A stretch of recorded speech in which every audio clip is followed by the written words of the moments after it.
Good day to everyone. I hope you could hear me. My name is Dr. Tom Madayag, and I am your coordinator and faculty for MedPro webinars. These webinars were designed to supplement learning activities offered to you by MedPro U. It is the aim of this program to provide you with knowledge and skills which will prepare you for U.S. nursing practice. Before I start, however, I would like to mention that the images that are projected on your screen has been maximized to ensure the highest quality of resolution. However, if you are using an equipment that is not a computer, like a phone, the images may appear small. There is nothing that I can do on my end to amplify those images. However, you can amplify it yourself by having activating the Zoom option on your screen. On your Zoom menu, there is an option for you to zoom the images. Additionally, some of you have commented in previous webinars that you cannot hear me well. The voice quality and volume is controlled at your end. Please make the necessary adjustments on your devices as the source of the issue is not on my end. So let's begin with our presentation for today. And our presentation for today is on oxygenation, physiological concepts, as well as oxygen devices. I'm going to pause for a little bit to see if you can hear me. Could you please indicate whether or not you can hear me well?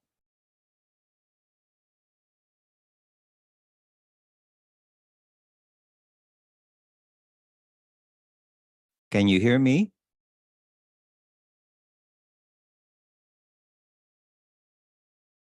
Thank you so much.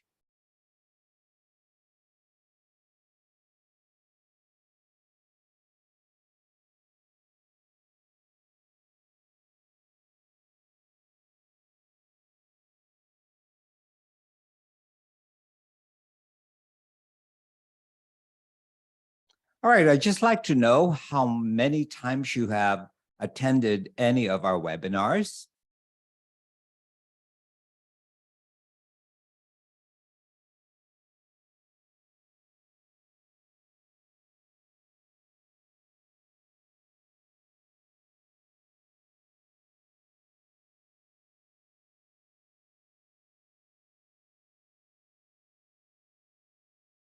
Okay, so some of you are new, and I want to welcome you to this series of webinars, and I hope that you will attend again in the future.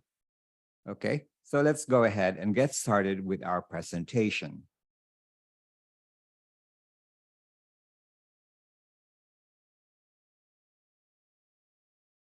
All right, my question is, what percent of oxygen is in the air that we breathe?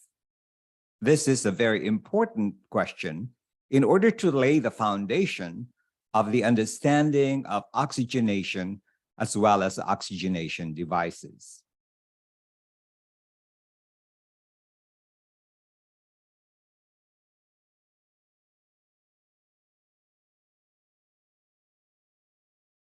All right, 11 of you have answered so far, 12, 13. Any more?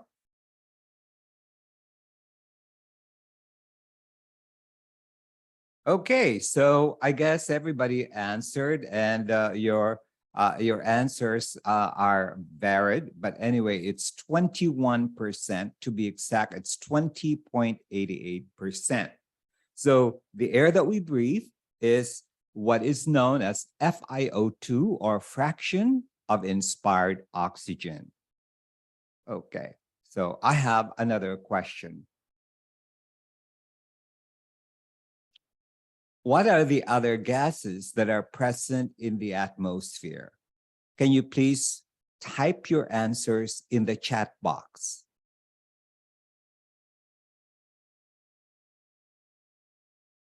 All right, some of you said nitrogen, very good. some carbon dioxide. Okay. So that's great. You now have a blank screen because I'm going to be writing. And so I'm just going to use this as a board. And one of the main things that I'm going to say is that the majority of gas, and I'm sorry about that. And the majority of gas that we do breathe is actually 78% nitrogen, 21% oxygen, and of course, other gases will be 1%. All right. So that's the distribution of air that we breathe in the atmosphere. And again, this is a very important concept to bear whenever we are talking about oxygenation. So I'm going to ask you now, supposing now that I have an oxygen device right here, which is going to be the one that comes out from the wall, and you dial it to 5 liters per minute. What percent of oxygen are you going to be breathing as you dial this to 5 liters per minute? Please respond in the chat box.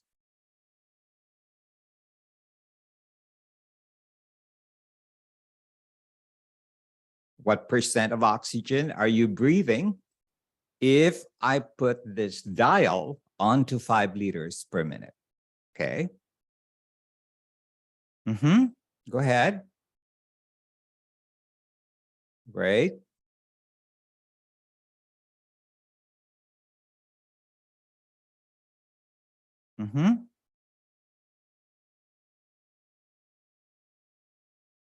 All right, thank you for responding. I'd like for you to participate as much as possible, okay? All right, so let's go on to the next one. The next question that I have is, what if I turn the dial to 1 liter per minute? What would be the amount of oxygen that you will be breathing? What percent, I should say?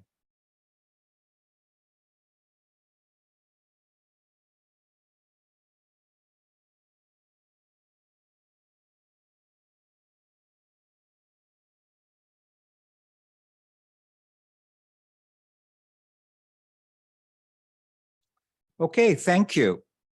Now, the last question that I have about this is, what would be the FiO2 or the percent of oxygen as I turn the dial to 2 liters per minute?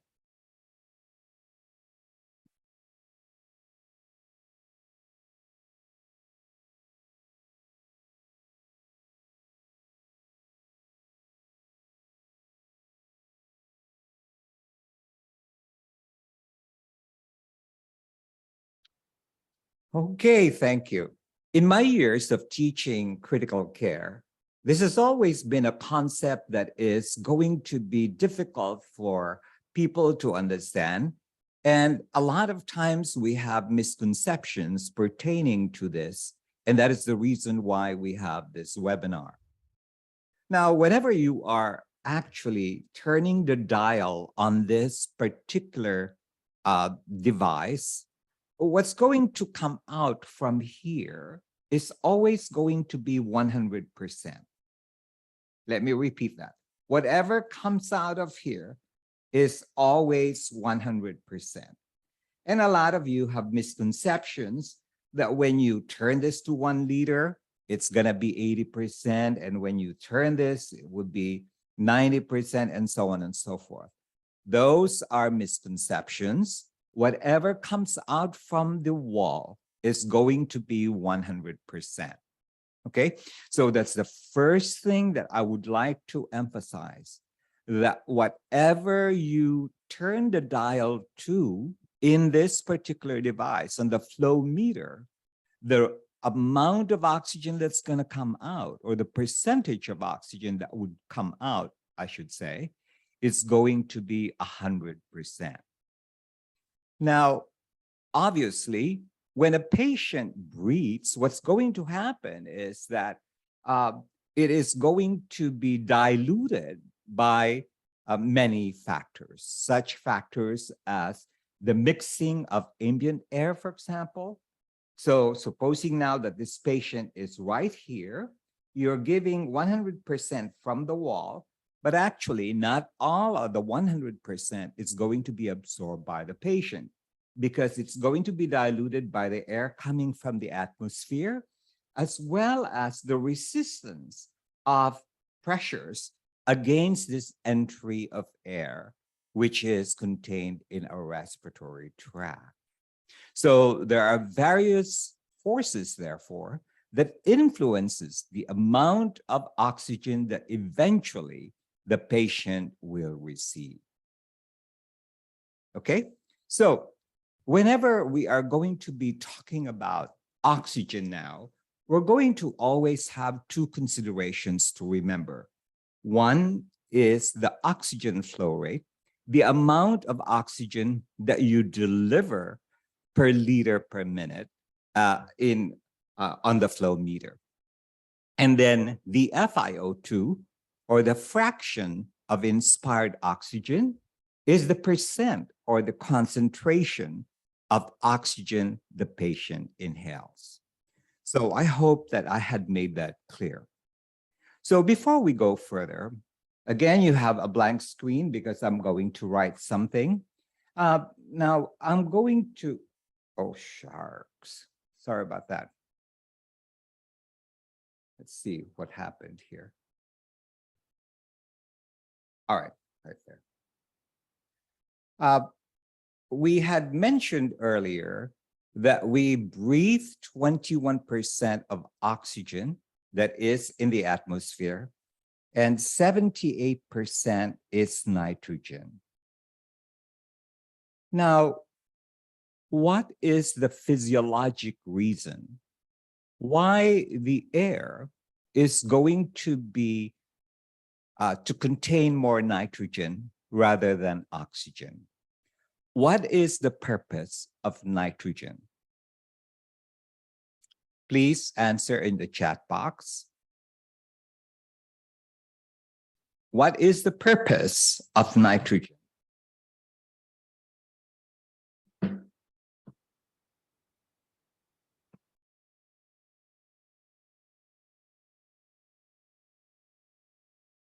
Anyone? Why is it that we have 78% of nitrogen in the atmosphere? It must have a particular reason why God created it that way. All right, Lavina said for lung expansion, to keep the alveoli expanded so it won't combust. Okay, very good. To avoid oxidation. Excellent. All right. So let's go ahead and find out what the real reason is why there is going to be more nitrogen in the atmosphere than oxygen. And the reason that I wanted to point this out is it's a very, very important concept to always remember. Okay. So I'm now going to discuss the importance of nitrogen. Now, when we breathe, there's going to be an expansion of the alveoli. And when we exhale, there's going to be a decrease in this expansion. In other words, it does not totally deflate. Many people have always thought that when we exhale, that this alveoli totally collapses.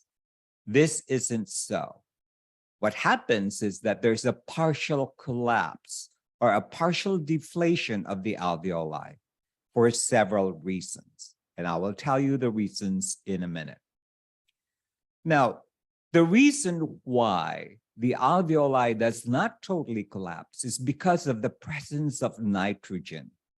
So nitrogen prolongs the expansion of the alveoli, so to speak. So what is the importance of this prolongation of expansion by the alveoli? We have to remember that the longer there is an opportunity for oxygen and carbon dioxide to exchange, the better it is going to be for the organism. So again, when you breathe in oxygen, and from the process of diffusion, the oxygen finds itself into the capillary network. And the carbon dioxide, which has been accumulated in the capillary network, can therefore now have an opportunity to go into the alveoli to be exhaled into the atmosphere. The longer this process occurs of exchange between oxygen and carbon dioxide, the better it is going to be. Thus, when an individual has a collapse of this alveoli, there's no longer going to be an exchange of oxygen and carbon dioxide. And that is the reason, my friends, why nitrogen is very, very important. Okay? So remember that. The nitrogen enables the prolongation of the exchange of gases so that oxygen can be delivered to the capillary network and carbon dioxide can be eliminated at the same token from the capillary network. So I'm going to give you a hypothetical situation now and ask you to apply this particular principle that I have just discussed. So supposing that you give a patient oxygen at 100%, all right? What would happen to the alveoli? What would happen to the alveoli? Or I'm going to say, what would happen to the nitrogen? So you remember nitrogen was only 78%.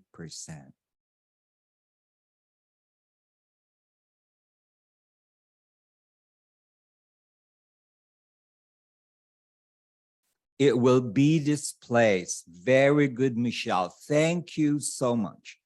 What's going to happen when you give 100% of oxygen is that you are now going to wash out the nitrogen. So nitrogen is going to be washed out. It no longer is going to exert its effect into the alveoli.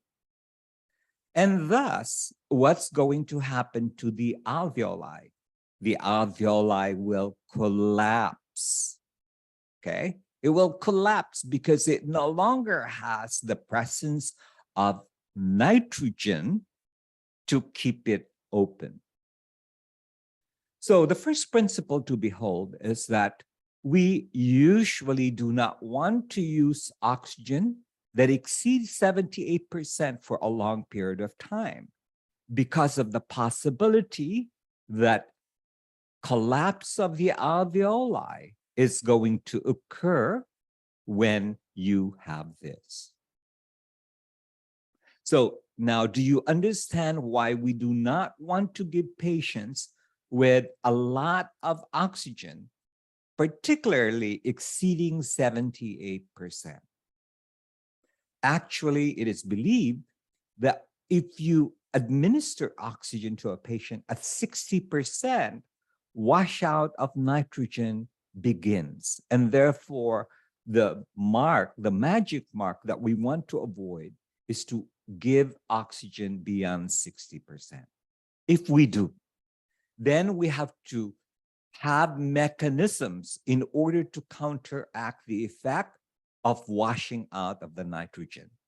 And so what would be those things that we would do in order to prevent washout of nitrogen?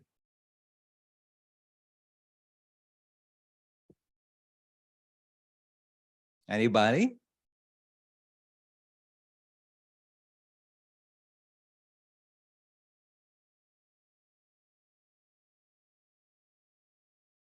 Anybody?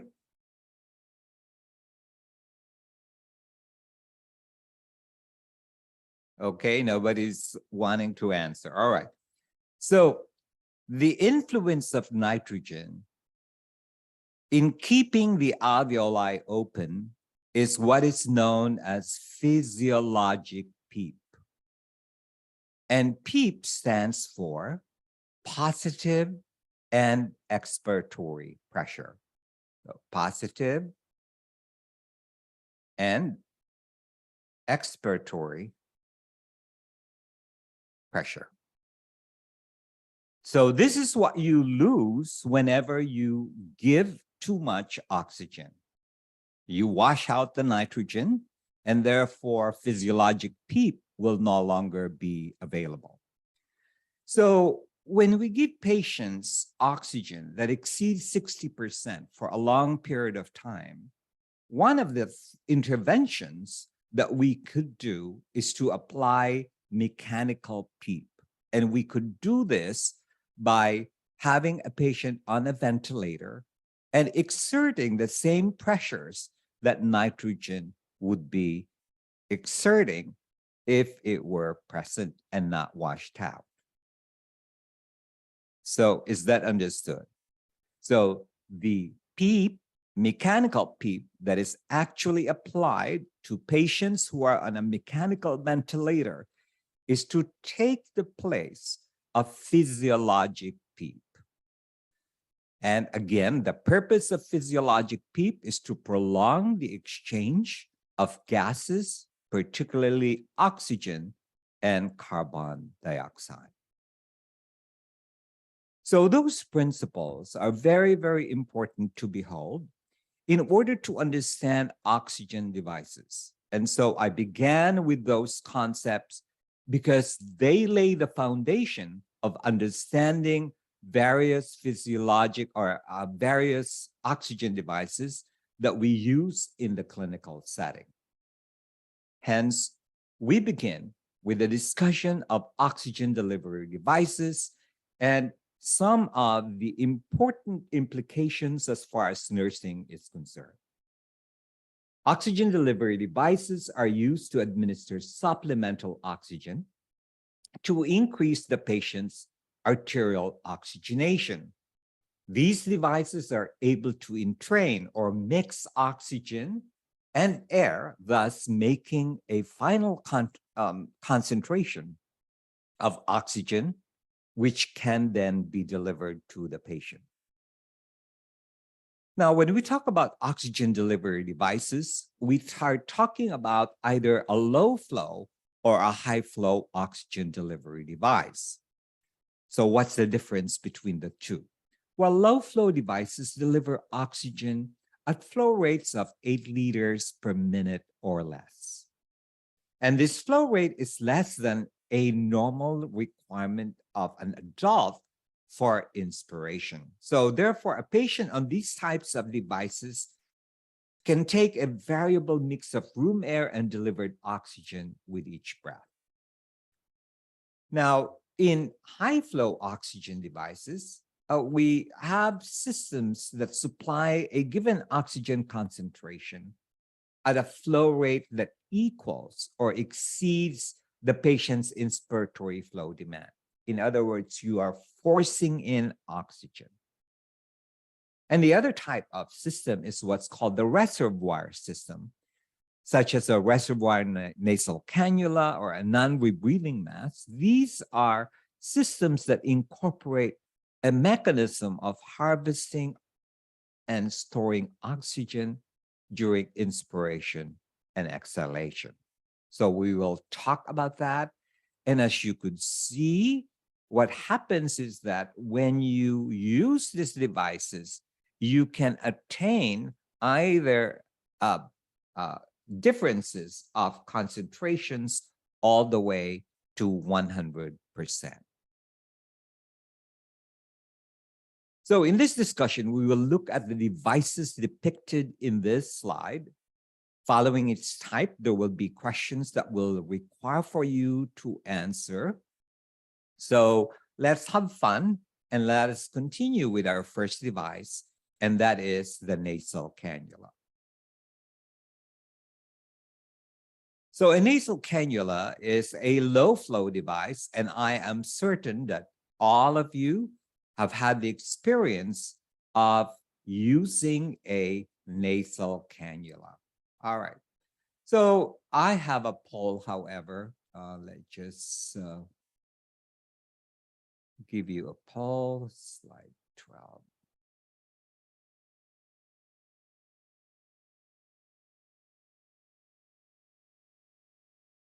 Okay, there are two patients demonstrating this respiratory rates.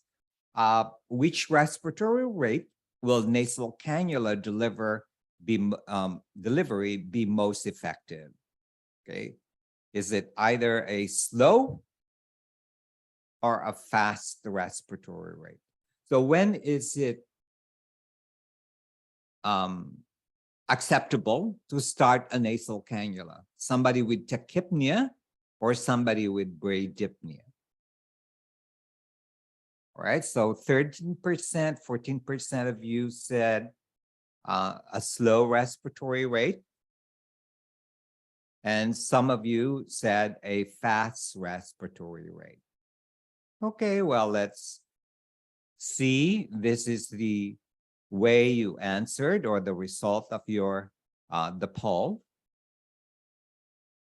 Okay, so let's discuss.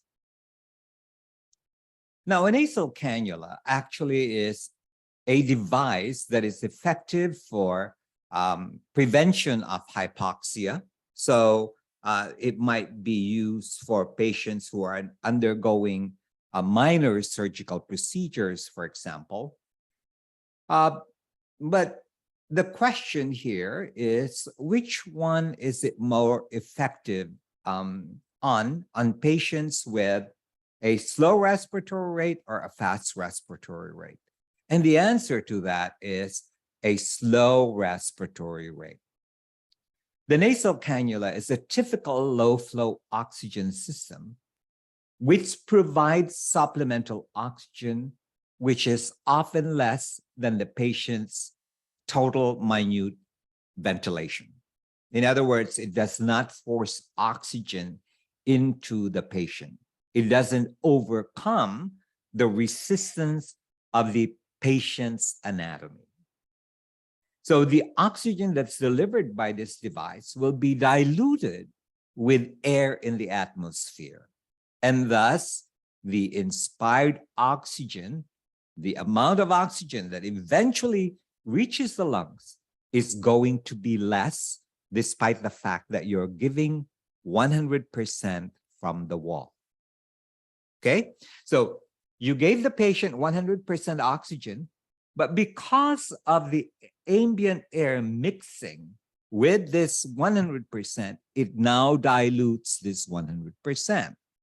At the same time, the resistance of the anatomical structures of the respiratory tract is going to further decrease the amount of oxygen that eventually enters the lungs.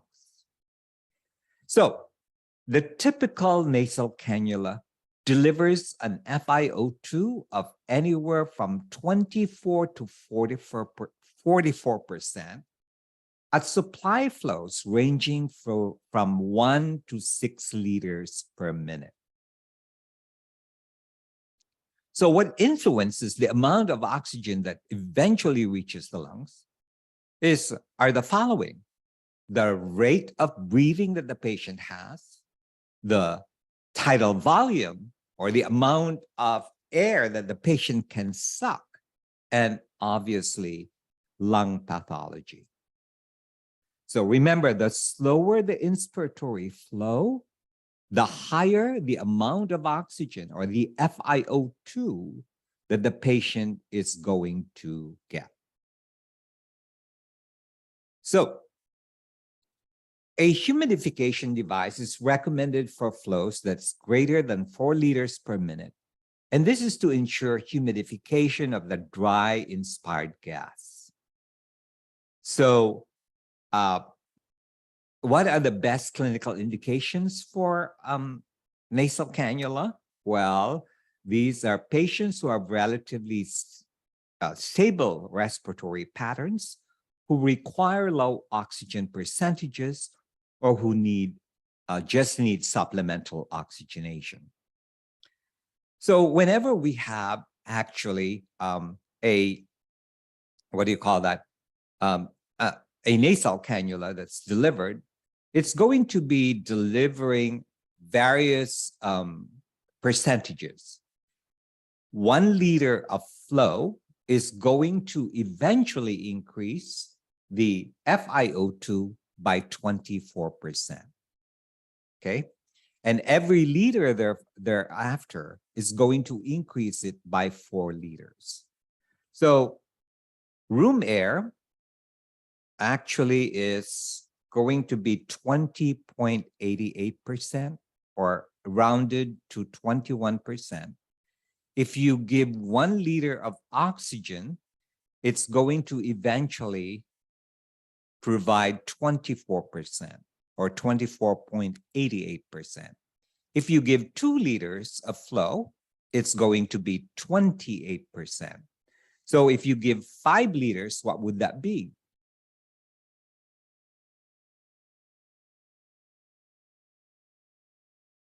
Hello? All right. So 3 liters would be 4 more. So that would be 32. 4 liters would be 36, and 5 liters would be 40%. Okay, very good. 40%. Great. Is that clear? So every 1 liter of increment that you give as far as the flow is concerned, you're going to increase the FiO2 by 4%. All right.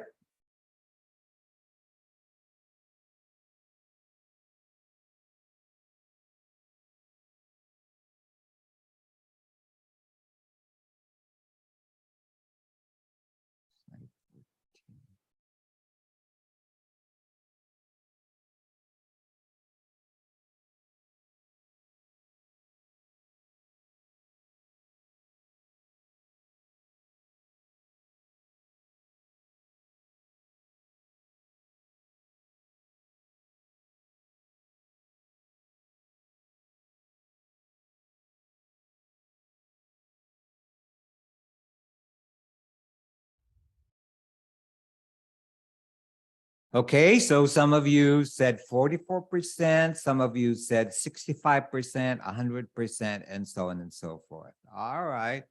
So I'm going to share what you answered, and I'm now going to stop sharing.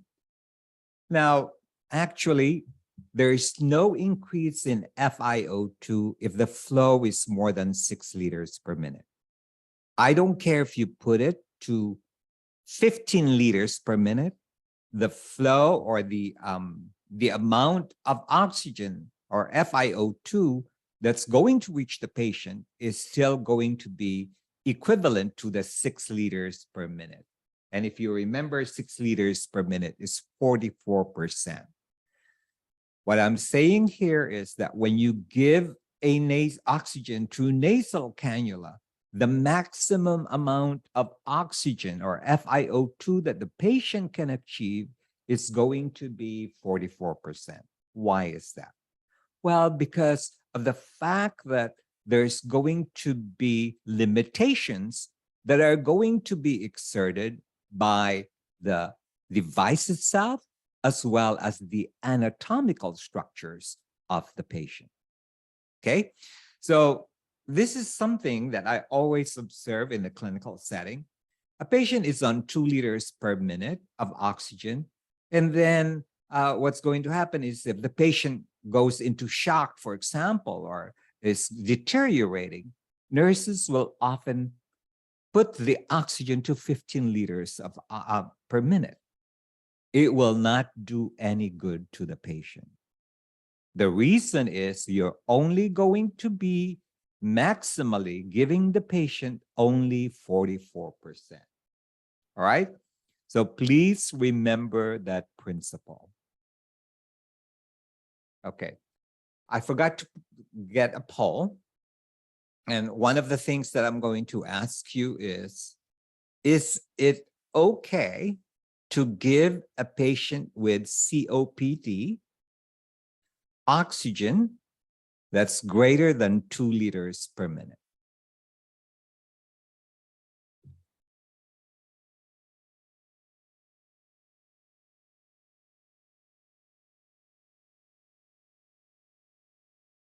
All right, everybody answered? I see no, no, no, no, no.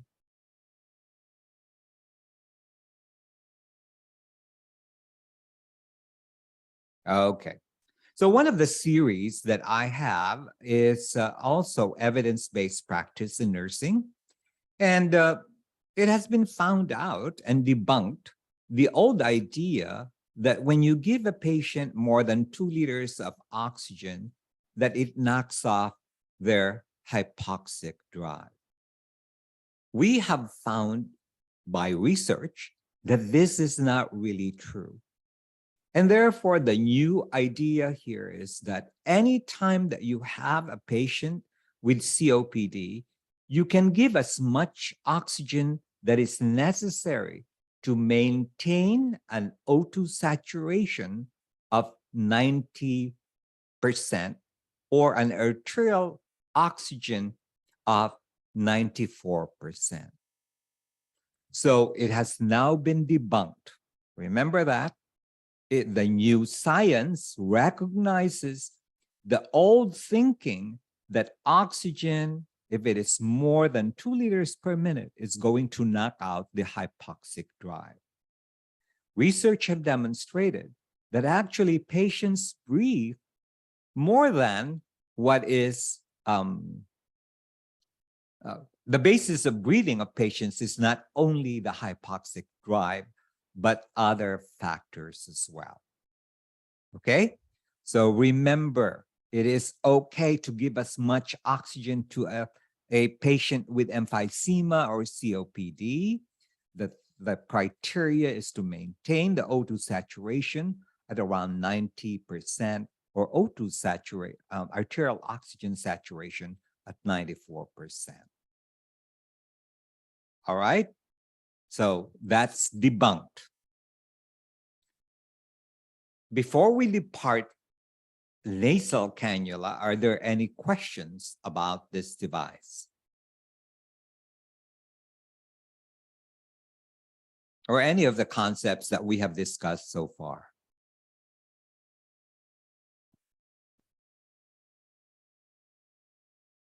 All right, none, no questions. We'll go to the next device, which is a simple face mask.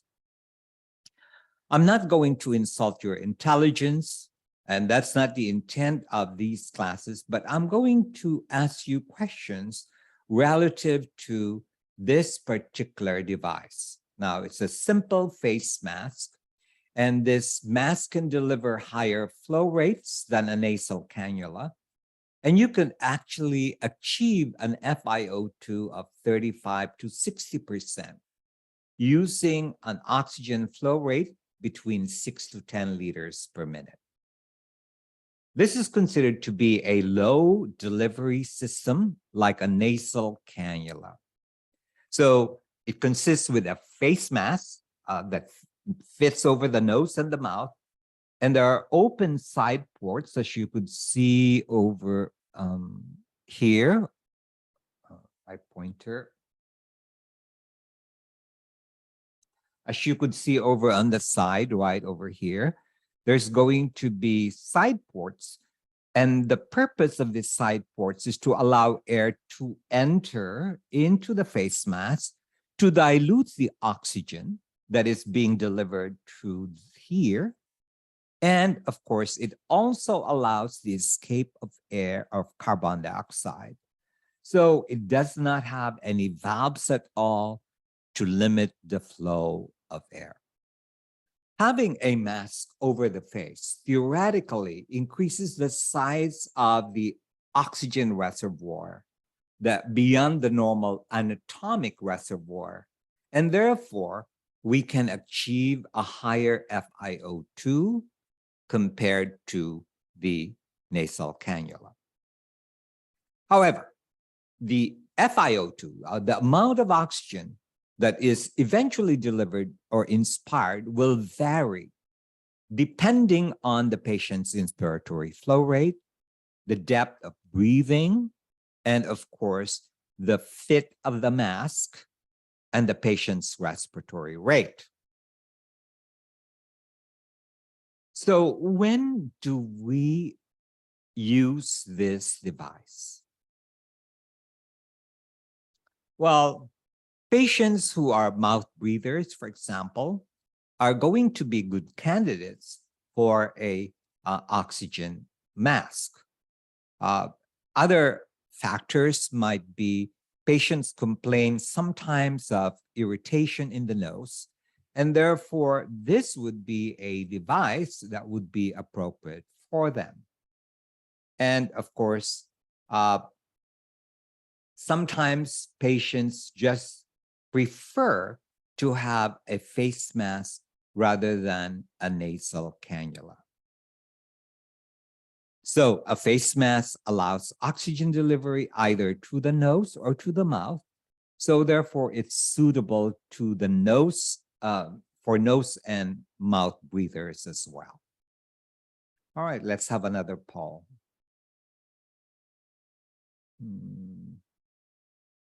Slide 17.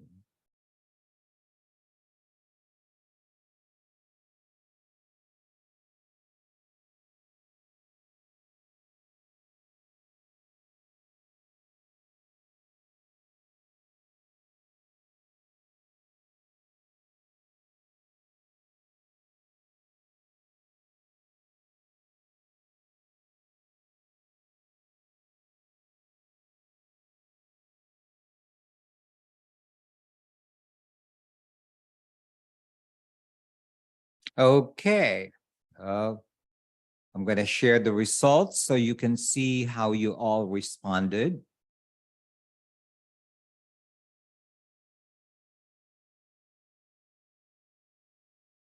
Okay. All right, so let's find out why I asked this question. Well, I asked this question because it's very, very important. The importance of that is that the oxygen flow that is going to be used whenever you use a simple face mask must be more than 5 liters per minute to prevent rebreathing of exhaled gases. Let's try to simplify that. All right, so when you exhale, you actually exhale the same amount of carbon dioxide that is present in arterial blood, and that's anywhere from 35 to 45 millimeters of mercury. So with a mean of 40 millimeters of mercury. Okay, so here's the patient right here, and he's breathing out 40% of carbon dioxide. If you're giving 2 liters of oxygen by 2 liters of oxygen, what is the FiO2 for 2 liters?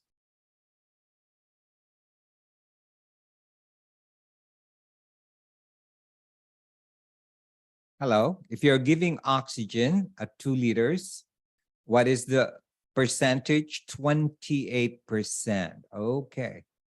So notice now that as the patient is breathing out and you're giving oxygen at 28%, what's going to happen?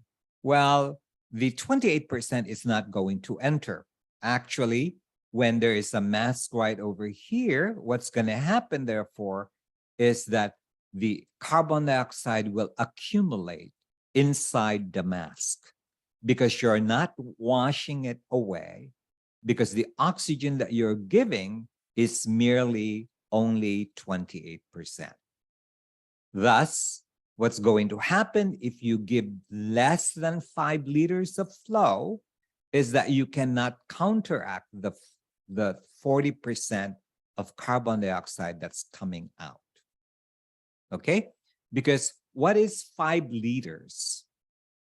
How many percent is 5 liters?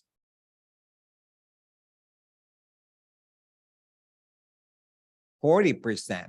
So therefore, you need to have a greater amount of oxygen in order to counteract this. Okay? So never, never use a face mask if the flow is going to be less than 5 liters per minute. So let me tell you a story. One time I had a patient who was on an oxygen delivery device, and the patient was a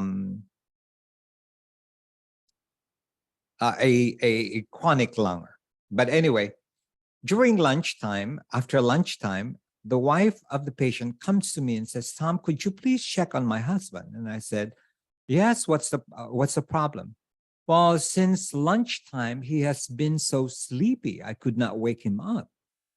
And so immediately, whenever you have a respiratory patient and the symptom is going to be sleepiness, you always think about CO2 narcosis. Let me repeat that. When you have a pulmonary patient, if the symptom that is presenting to you is that the patient is going to be obtunded or is very sleepy, there is an indication that you have CO2 narcosis. On the other hand, if the patient is restless, it usually is because of hypoxia, the need for oxygen. So because this woman or this patient's wife tells me that the husband is very sleepy, I immediately thought of CO2 narcosis. So I go to the room and I notice that he was, in fact, or indeed, very difficult to arouse.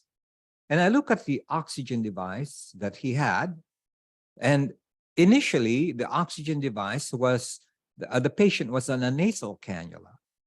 But now I see that he has a face mask. And I said, why is this patient having a face mask? I know that in my last round, the patient had a nasal cannula. And I look at the flow meter, and the flow meter was at 2 liters per minute. And I said, who changed this device? To the wife. And she said, oh, I asked the nursing assistant to change it because he was complaining of pain in his nose. And this is the reason why the patient developed CO2 narcosis, was because the patient was getting only 2 liters of flow. And actually, therefore, because he was getting 2 liters of flow of oxygen, the carbon dioxide was collecting in the face mask. So therefore, the patient was breathing carbon dioxide rather than oxygen. So I must underscore this, that the oxygen flow must be more than 5 liters per minute to prevent the rebreathing of exhaled gases. That concludes the discussion on this particular device, the simple face mask. So I guess let's humble ourselves, because I know that a lot of you had misconceptions with the nasal cannula, as well as the simple face mask. You thought that you understood everything about it, but actually there's a lot of things that we need to learn. Okay? So I'm going to pause to see if you have any questions at this point before we go to the next device.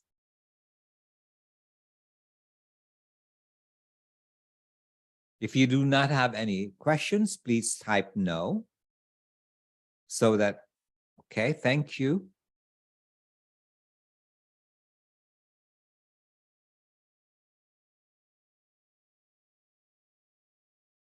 All right, I'd like to ask the pacing of the presentation. Am I going too fast? Am I going too slow? Or am I just doing okay?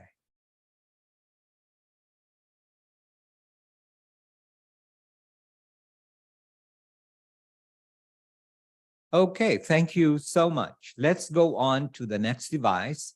And I'm sure that you all have used this, and this is what's called a Venturi mask. So a Venturi mask is also known as a Venti mask. And this is a very, very good device, actually, for a long period of time. This has been an ideal device to use for patients who required oxygen therapy. This is a high flow device, and it is classified as an air entrainment mask. So what does that mean? Let's take a look at the anatomy of this device, because this is what is important in this device.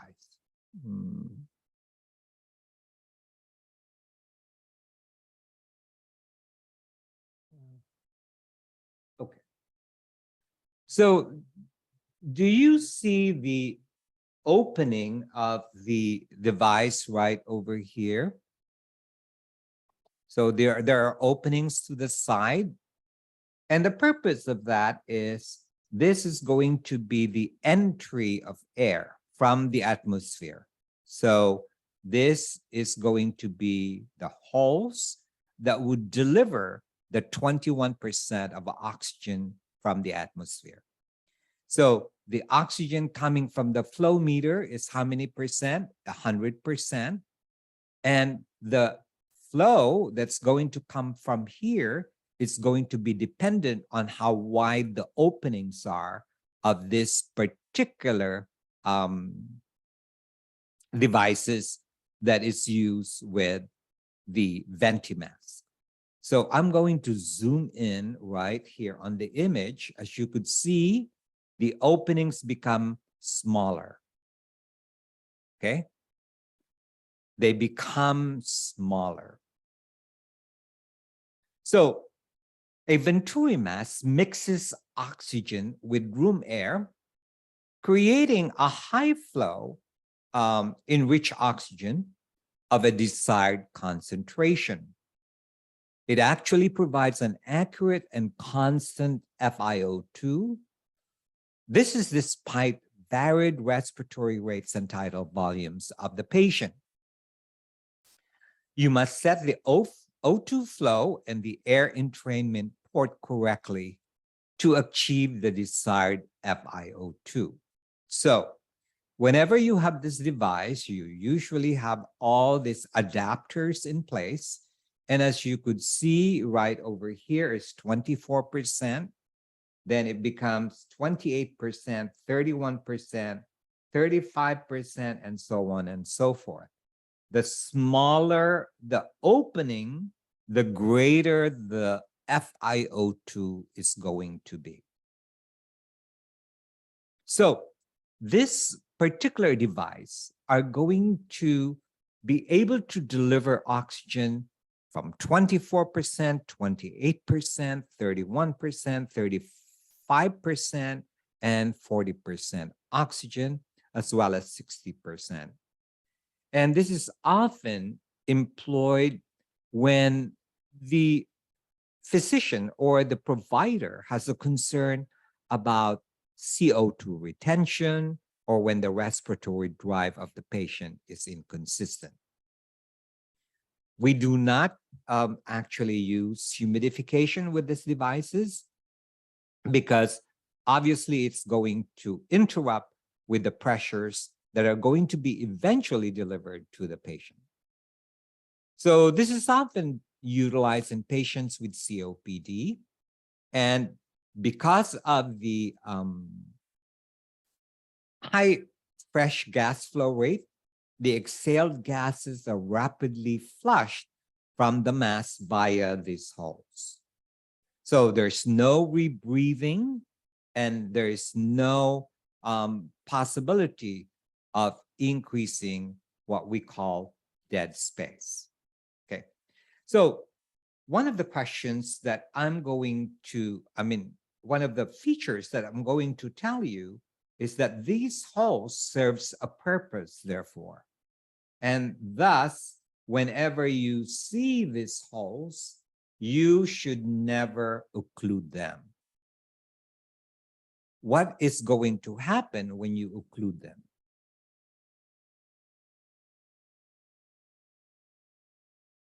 What's going to happen when you occlude this particular opening? So if a patient with a Venturi mask accidentally covers the opening, what's going to happen?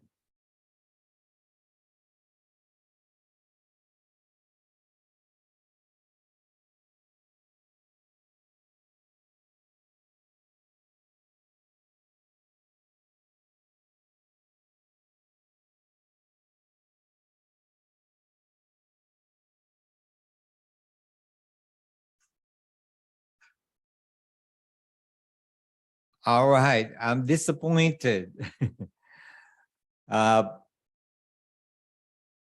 This is how you responded.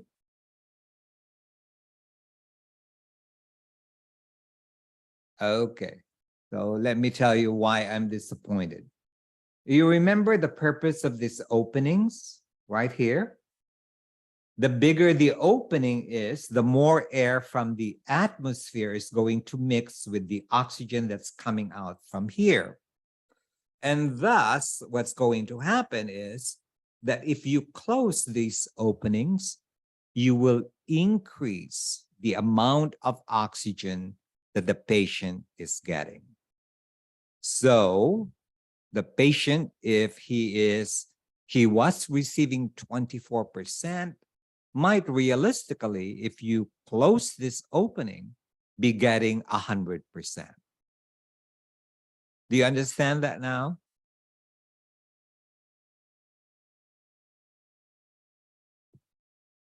All right. So in order to prevent this from happening, we have this device right here, and this device guards or protects the opening from being obstructed. We all know that patients sometimes cover themselves with their blanket, and therefore it might occlude these openings right over here. And that's the reason why this guard is used. So never, never use a Venturi mask without this guard. All right, do you understand?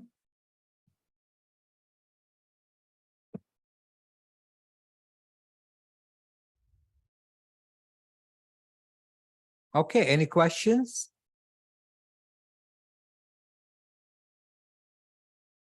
Yeah. All right, I'm going to repeat it. You remember the principle, let me go back to this slide, discussing the principle of how the Venturi mask works. So if you use a Venturi mask, as you could see, there are openings at the side right here, right? You see these openings? Okay. So the purpose of these openings are actually to mix air right over here with the oxygen that's coming out from the wall. So there's going to be a combination of oxygen from the wall and air from the atmosphere. So it dilutes it. The bigger the opening, therefore, here, the lesser the amount of oxygen the patient will get. Do we understand that? Thus, if I close this, what happens to the amount of oxygen that we're giving to the patient? Does it increase it or does it decrease it? It increases it because there's no more dilution of the oxygen that's coming out from the wall. Okay? That's a good question. All right. Are there any other questions? So I'm going to have a 5-minute break just so that we can have clarity, and we are going to come back in 5 minutes. 5 minutes.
Okay, welcome back, everyone.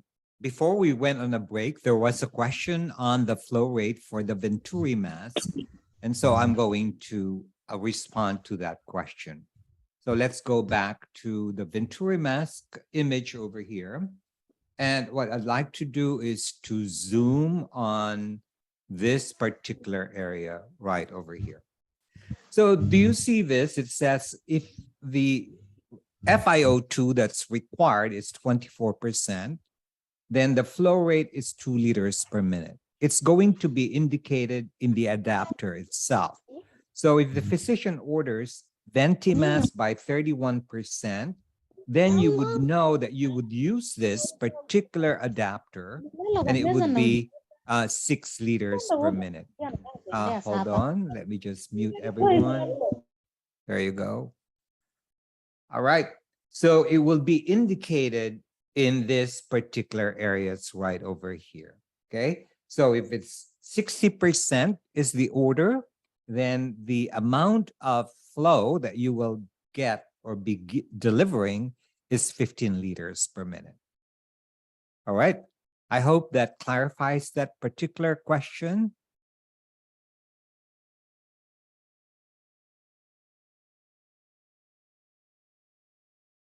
All right, so let's move on to the next device. And the next device is what is a reservoir nasal cannula. So reservoir cannulas are oxygen conserving devices. What is a reservoir? Reservoir is something where you store something, right? So these devices are able to store 20 mLs of oxygen that the patient actually contributes. So some of you might be confused with that idea. And so let's go to the next question right over here.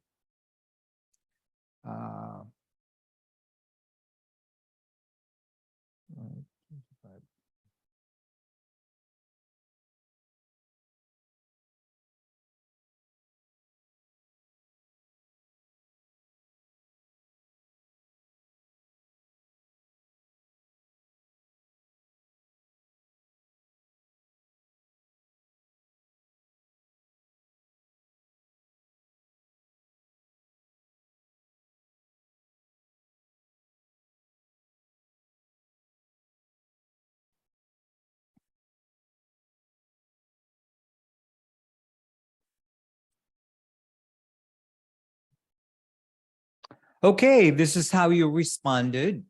And the reason I'm sharing how you responded is so that we understand where we are and we could be humbled by the fact that we are sometimes not understanding fully why we use different devices based on respiratory physiology.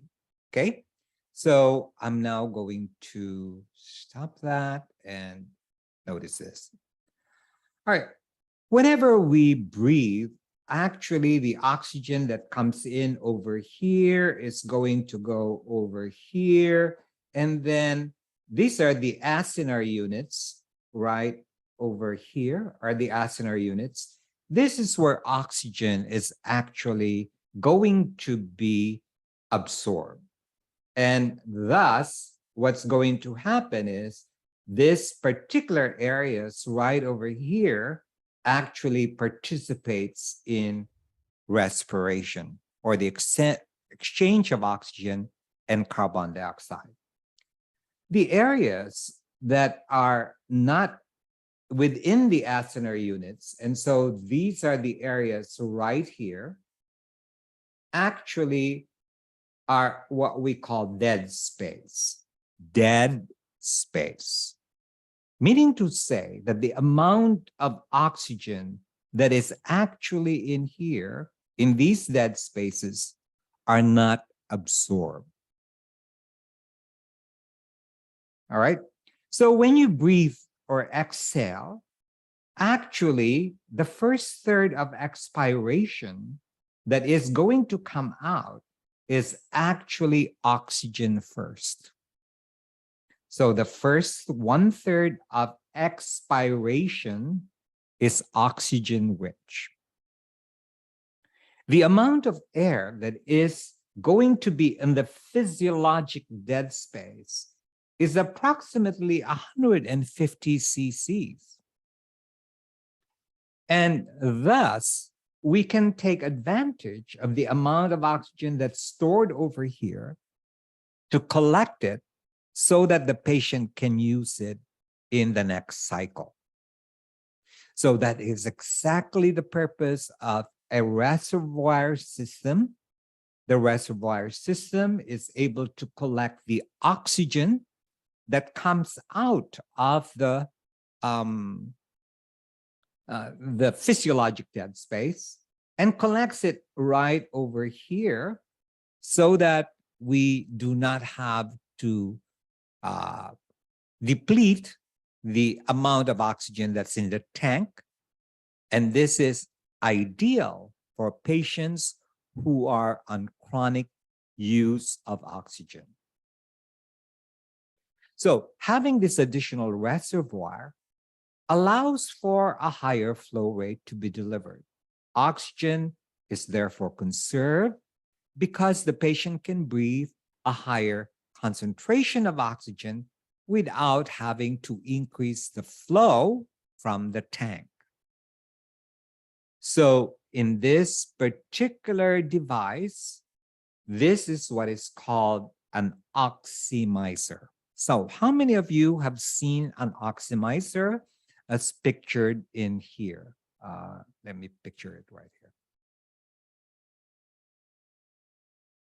Has any one of you used an oxymizer?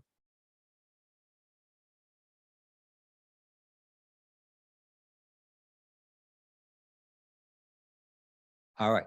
So these devices are not actually used in the hospital, but you will see them when the patient comes into the hospital.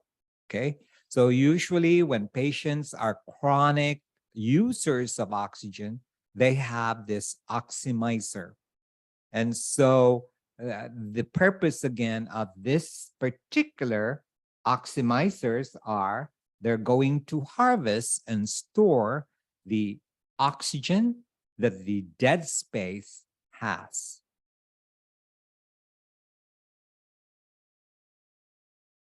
Okay, so that's all that I'm going to say about the oxymizer. And the next device that we're going to talk about is a partial rebreathing mask. So how many of you have used a partial rebreathing mask?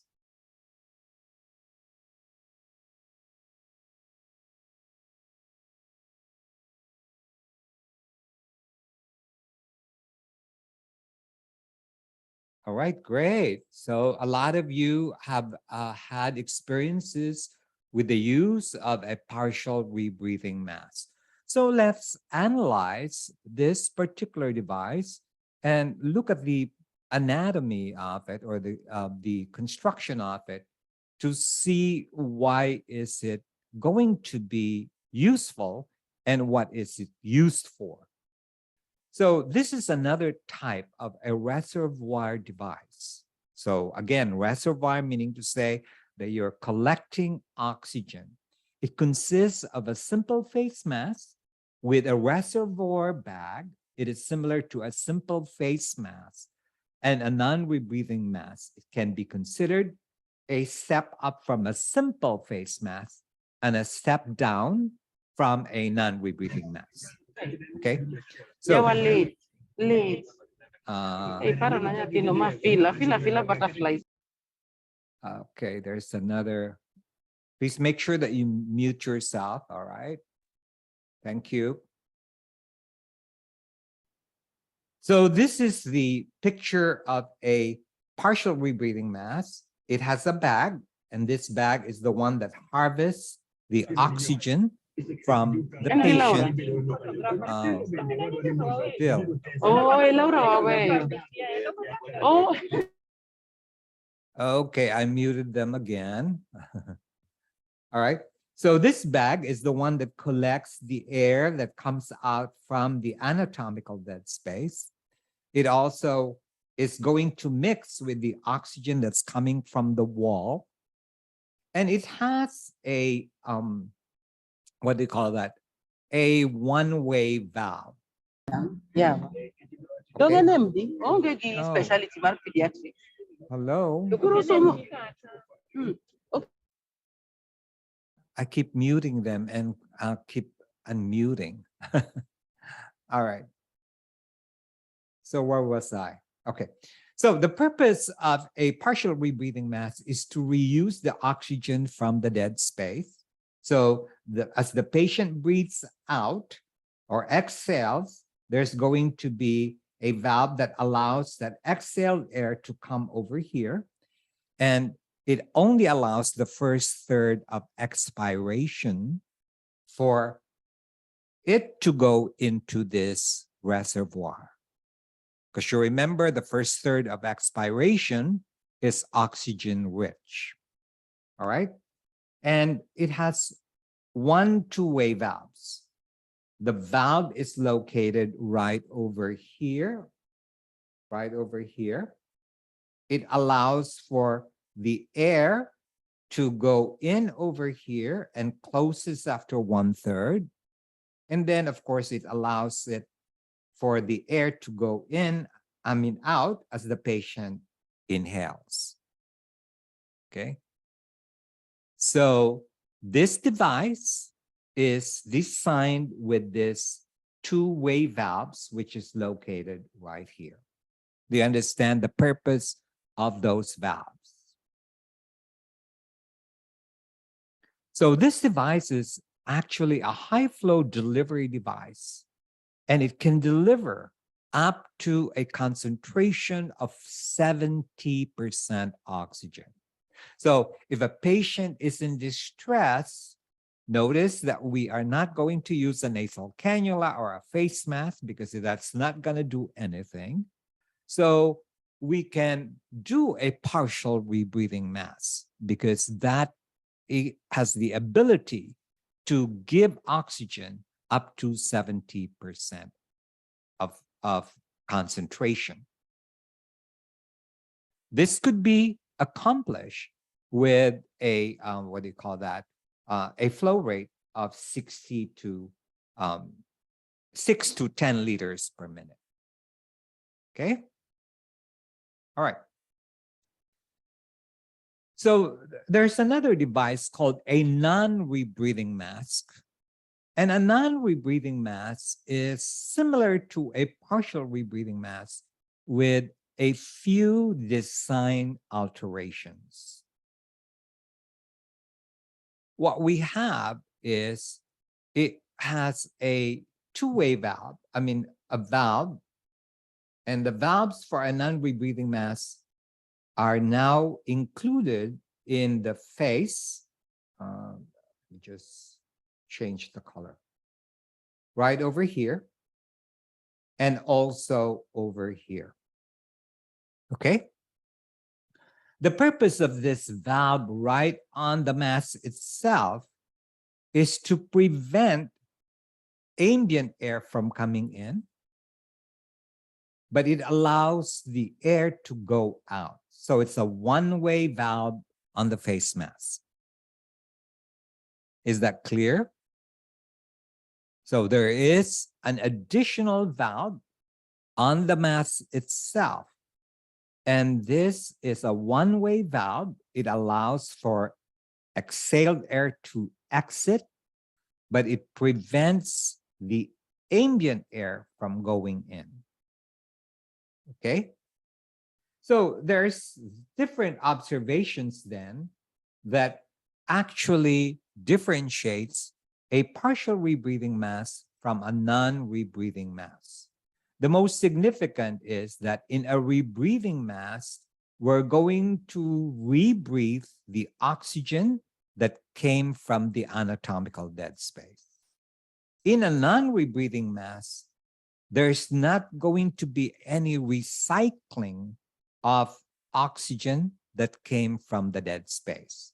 All we have is air that is coming from the wall.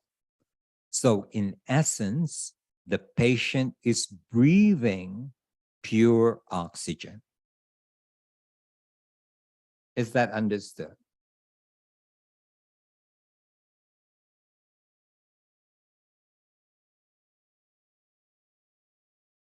Okay.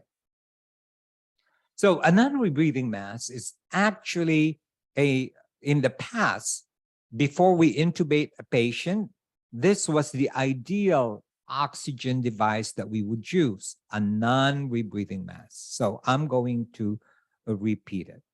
In a non-rebreathing mask, what happens is that you have a valve, two valves, one on the face mask itself. Where's my pen?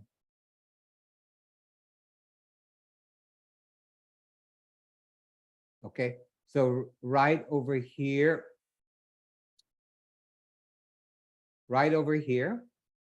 it allows for air to come out from the patient when he exhales, but it prevents the air from the atmosphere from going in.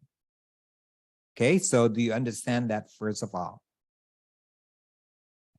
And the second thing is that there's not going to be any entry of air into the bag itself. And thus, we rely only on oxygen that's coming from the wall. And that is why it's called a non-rebreathing mask.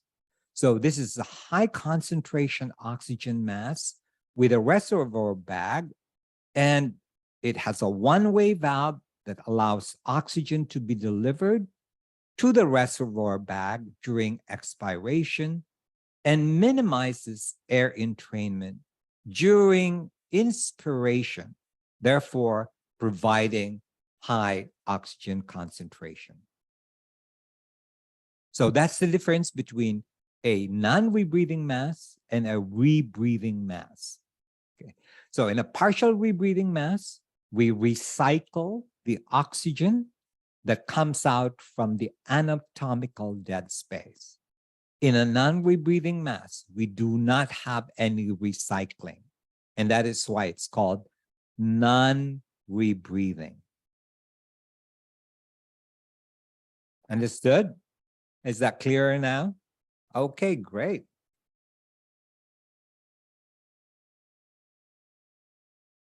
So the reservoir fills with 100% oxygen coming from the wall.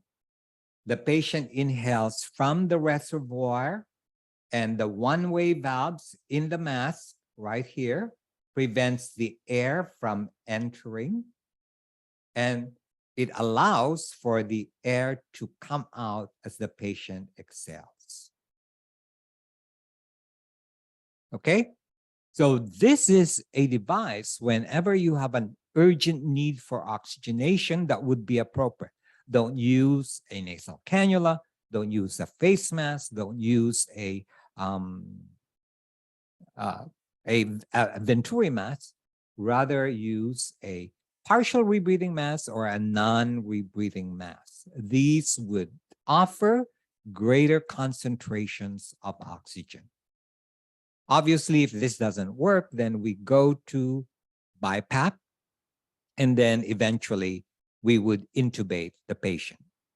Okay, so this is a very, very good device to have in patients who are crashing. And there are practical considerations that whenever we use a non-rebreathing face mask to ensure the highest concentration of oxygen being delivered to the patient, the reservoir bag needs to be inflated before placing it on the patient's face, because it could cause the patient not to have any air at all. Okay, so before even putting it into the patient, the bag must be inflated with oxygen. Make sure that the flow rate from the wall to the mask is adequate to maintain a fully inflated reservoir bag during the whole respiratory cycle. So the bag remains inflated at all times. It's unlike the partial rebreathing mask, wherein every time the patient breathes out, it fills the bag and it deflates it by 1/3 every time the patient breathes in. Okay, in a non-rebreathing mask, it is always going to be inflated. So this must never be humidified, and the best results will be achieved by adequate flow rates such that the reservoir bag empties by no more than a third during inspiration, and that there should be a good seal on the patient's face in order to ensure the movement of air, 100% oxygen into the patient's anatomy.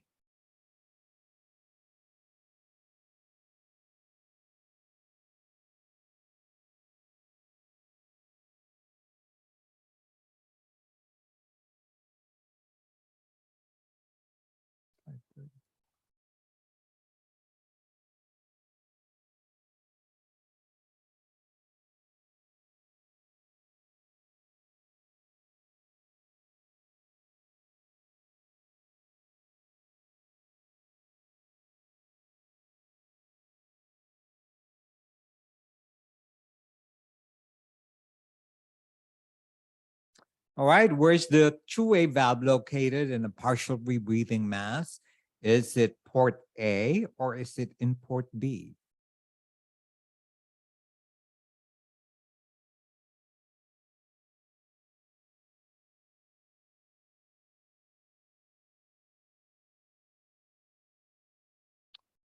Okay, this is how you responded. And the correct answer is actually B.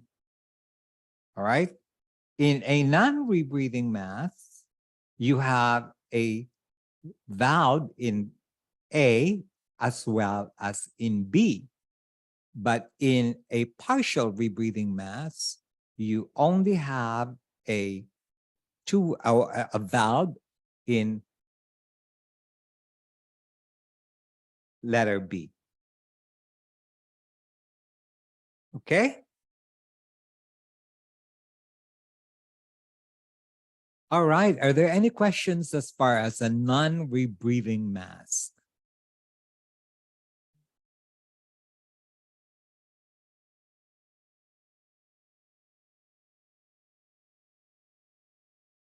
Okay.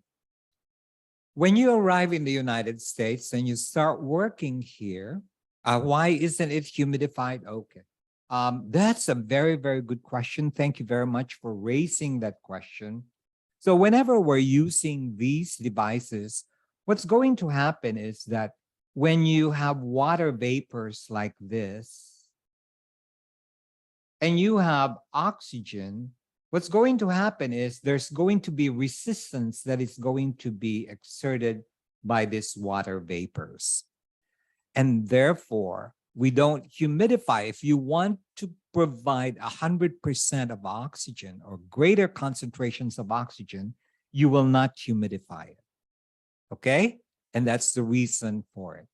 And that is why it's always reserved for urgent or emergent situations. Thank you, Nicole. Good question. All right. Now, when you arrive in the United States, I was saying, unfortunately, and it's not unfortunate, but I discussed all those oxygen devices that you use, but we are now facing away all those devices. And you're going to say, huh? You're facing away all those devices? So what are we going to use for oxygen? Well, you will now only use one thing. And this is what's called an Oxymask. How many of you have used an Oxymask? Pictured right over here.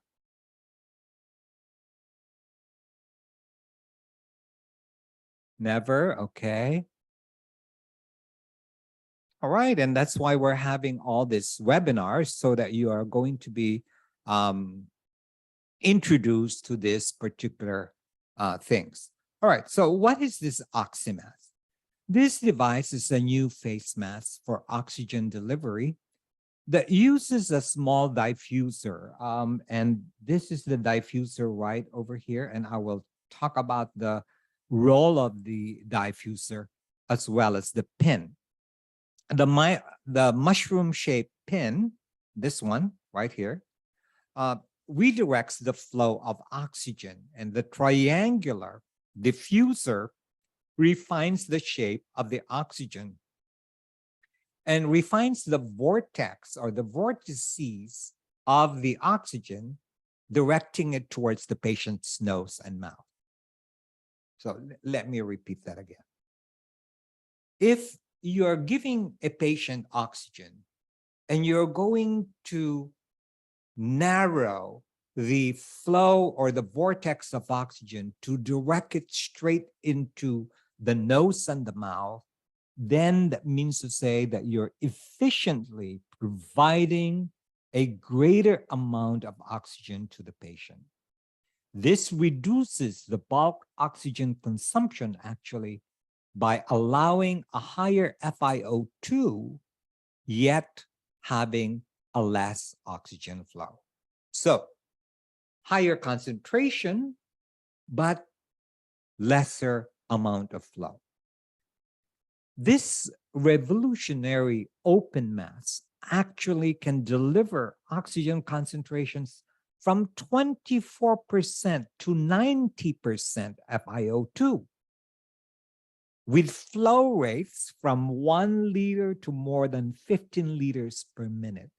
Therefore, it replaces the need for all other traditional oxygen devices.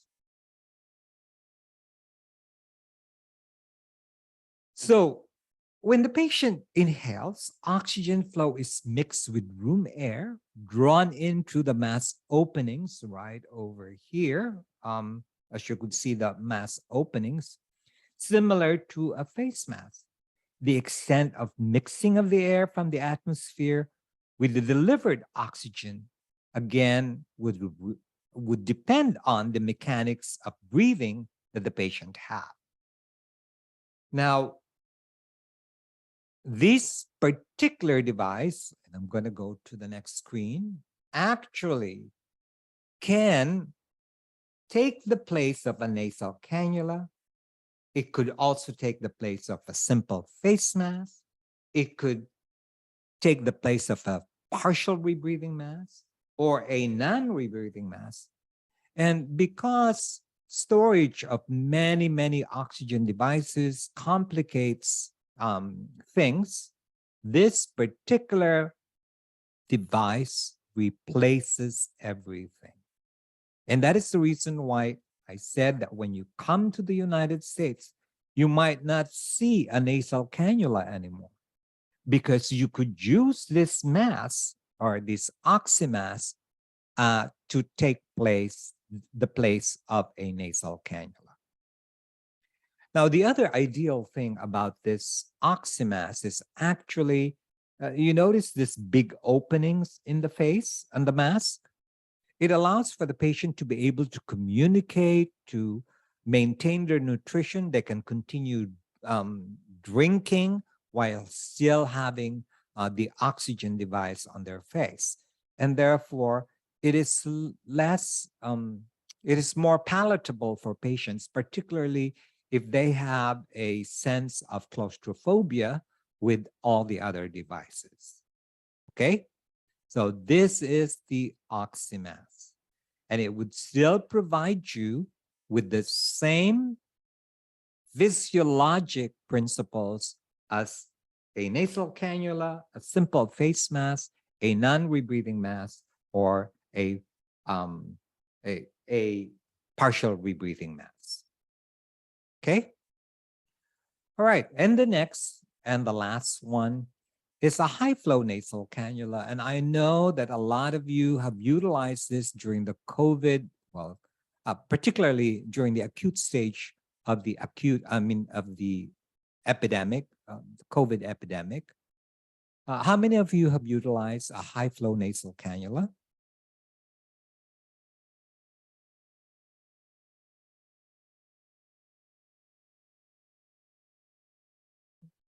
Okay. All right. So there's quite a few of you who have used a high-flow nasal cannula.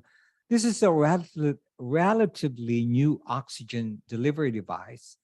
And this high-flow oxygen therapy is a form of respiratory support where oxygen is delivered to a patient at rates of flow that are higher than that delivered traditionally in oxygen therapy.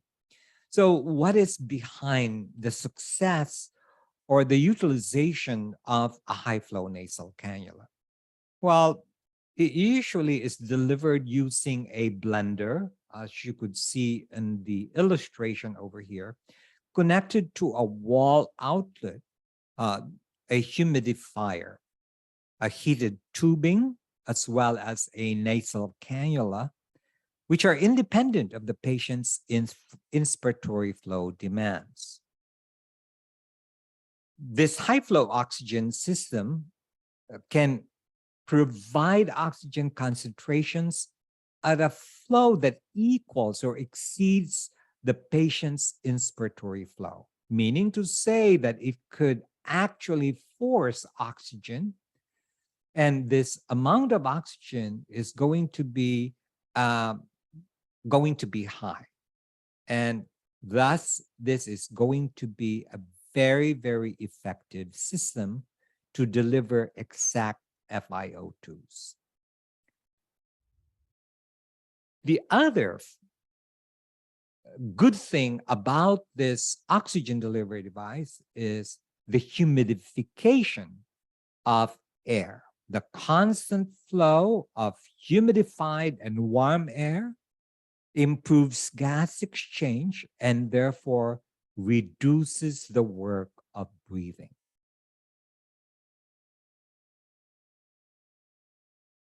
Traditional oxygen therapy is only up to 16 liters per minute, whereas high flow oxygen therapy can deliver up to 60 liters per minute.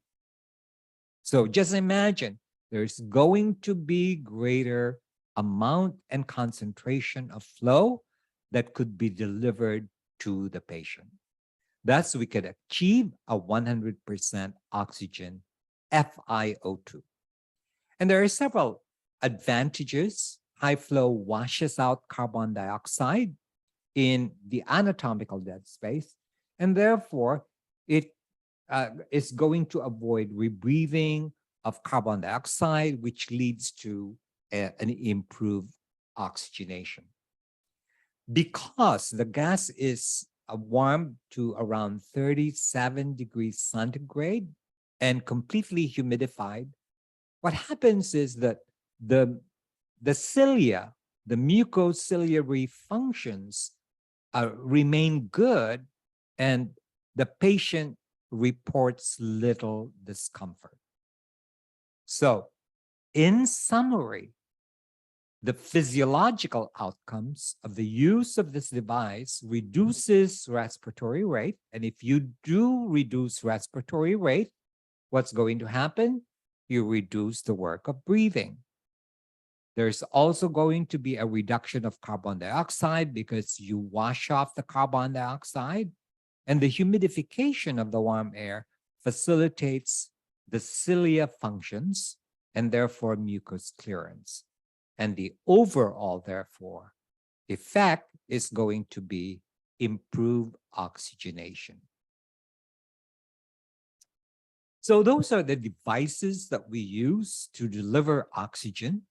In this discussion, we have talked about the principles of oxygenation and the principles and anatomy of equipment that we use to provide supplemental oxygen to the patient.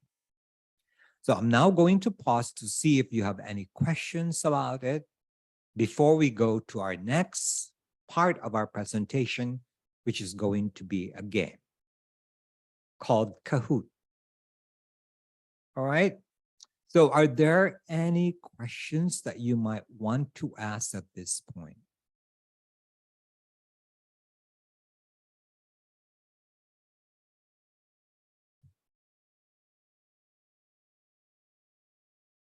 No questions?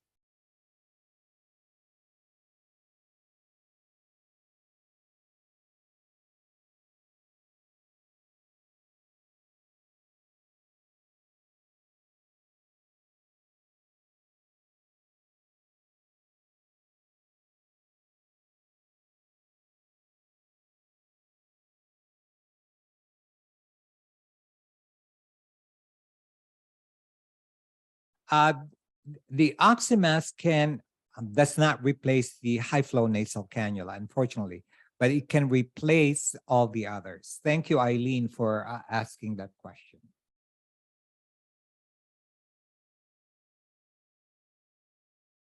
Okay, for those of you who are new to our webinars, we're now going to have a quiz, like a game, and this is what is known as Kahoot. And what I'd like for you to do is to take your phone, and you're going to go to kahoot.it, and you're going to put in this game pin to be able to participate in the quiz.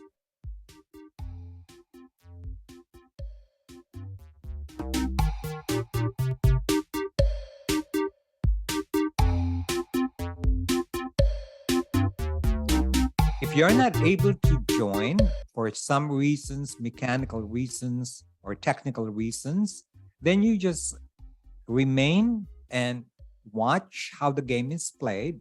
You still are able to benefit from looking at the questions and the answers that are going to be provided. Okay?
Okay, let's go ahead and start the game.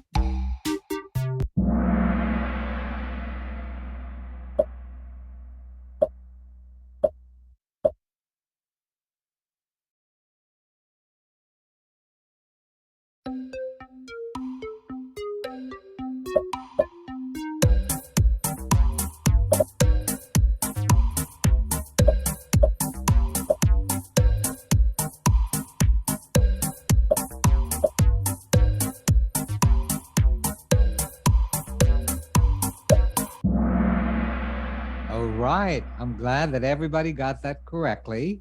And the correct answer obviously is it's going to be more effective in a patient with a slow breathing pattern. And the fastest is Eileen, April, GD, Brian, Michelle. Congratulations.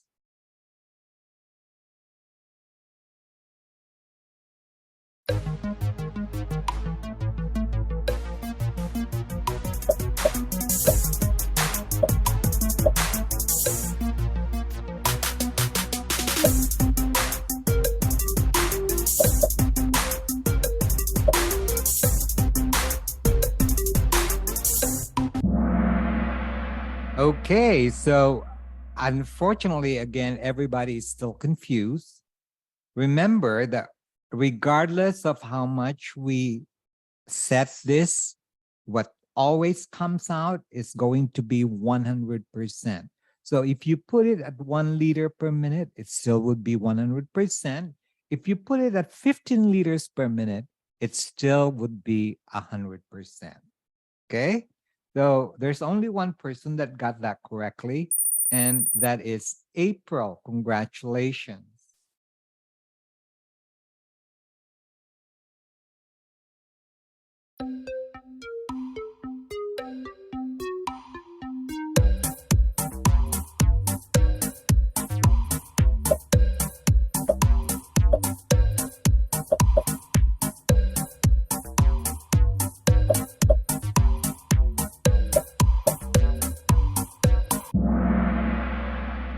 Okay, so physiologic PEEP is the influence of nitrogen from the atmosphere onto the respiratory system, where it exerts a pressure, keeping the alveoli open even during expiration.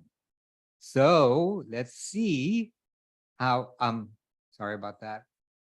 How many of you got that correctly? April has a streak of 3 correct answers. Eileen, RL, Brian, and GK. Congratulations.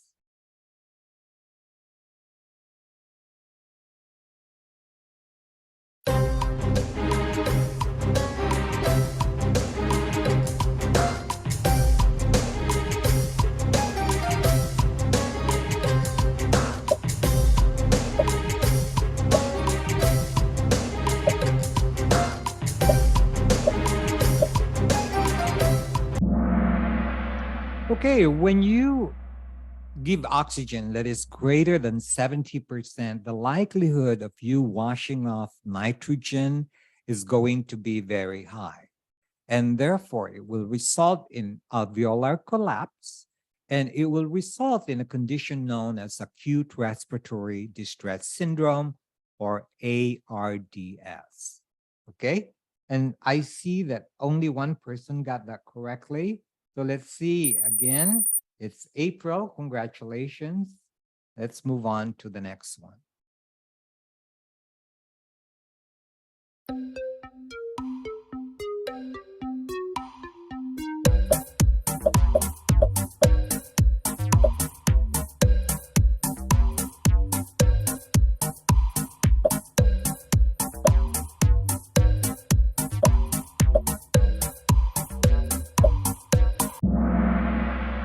Okay, so it will be 36%. Remember that for every liter of flow, we increase the FiO2 by 4%. Okay, so let's see. April, RL, GD, JK, and Eileen, congratulations.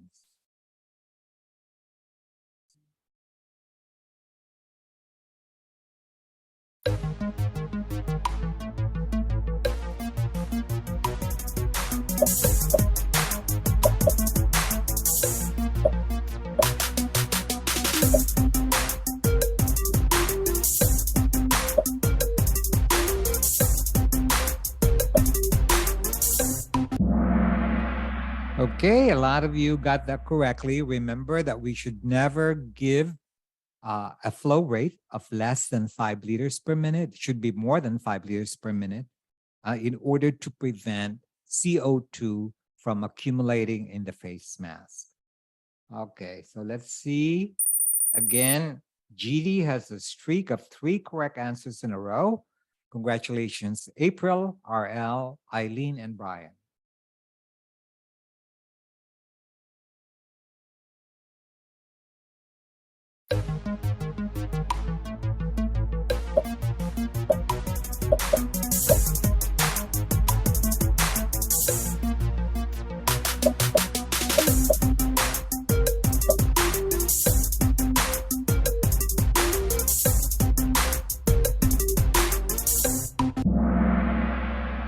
Okay, if you obstruct these openings, then the patient is going to be only getting oxygen directly from the wall, and therefore they will result in higher FiO2s.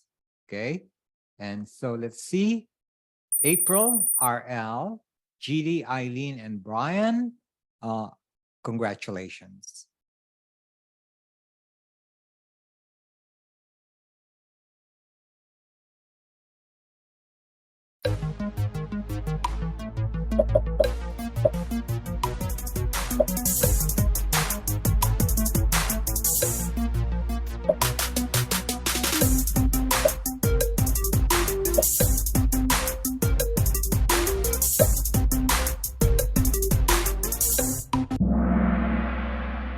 Okay, a lot of you got that correctly.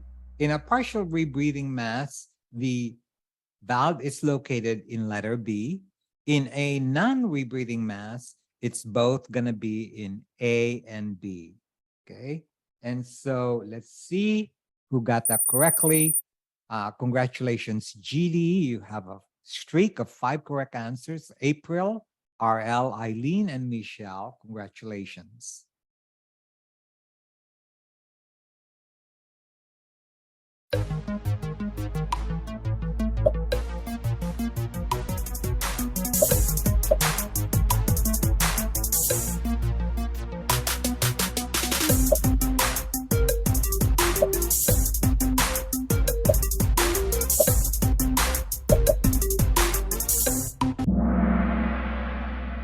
Okay, so the purpose of this bag right over here is to harvest the first third of expired volume. And the reason we're harvesting the expired volume is because that is oxygen rich. And therefore, the correct answer is to harvest the first third. And let's see, April again, GD, Eileen, RL, Michelle, all are in the board. Thank you.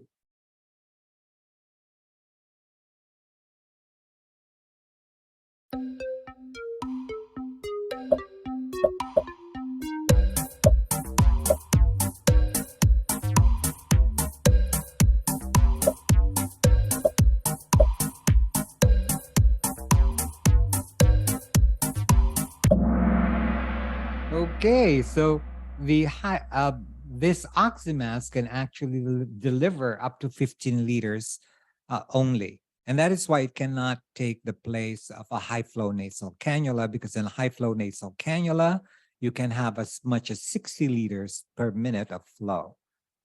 So the correct answer here is it's true that the Oxymask can deliver up to 90% of IO2 with flow rates up to 15 liters per minute. Okay. And so let's see who are in the honors. Number 3 is Michelle. Congratulations. And number 2 is Julie. And number 1 is April. And let's see who the runners-up, Eileen and RL. Congratulations to everyone for your participation in this particular quiz. Okay. So what I'm going to do now is to see if you have any questions. And if you have any questions, please raise them. And also, I will be online for the next 30 minutes to answer any of your questions. I'm now going to post on the chat page, the link to the evaluation for this particular webinar. I hope that you complete the evaluation so that we can improve, continue improving on these presentations. Once again, I thank you for your participation today, and I look forward for your participation again in the next webinar that will be scheduled. It is always going to be on Mondays. Thank you and have a great day. I will be online to answer any of your questions that you might have. Thank you so much.